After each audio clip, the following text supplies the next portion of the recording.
অন্তর্বর্তী সরকারের আমলেই শরীফ ওসমান হাদী হত্যার বিচার শেষ হবে বলে আশ্বাস দিয়েছেন অন্তর্বর্তী সরকারের পরিবেশ, বন ও জলবায়ু পরিবর্তন মন্ত্রণালয়ের উপদেষ্টা সৈয়দা রিজওয়ানা হাসান।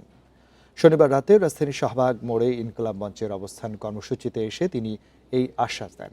তিনি আরও জানান, অন্তর্বর্তী সরকার হয়তো আন্দোলনকারীদের মতো শাহবাগে বসে নেই, তবে সরকার এই হত্যাকাণ্ডে জড়িতদের চিহ্নিত করে বিচারের মুখোমুখি করতে কাজ করে যাচ্ছে। আগামী ৭ জানুয়ারি চার্জশিট দেওয়া হবে বলেও জানান তিনি।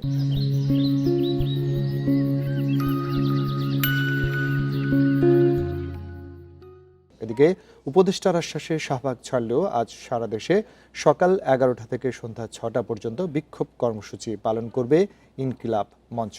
আপনাদেরকে আমি আশ্বস্ত করছি, অন্তর্বর্তী সরকার হয়তো আপনাদের মতন এখানে বসে নেই, কিন্তু অন্তর্বর্তী সরকার আমাদের শহীদ হাদীকে যারা খুন করেছে, সে সমস্ত চিহ্নিত খুনি, এর পিছনে যারা ছিল, সকলকে চিহ্নিত করে বিচারের মুখোমুখি করার জন্য কাজ করে যাচ্ছে।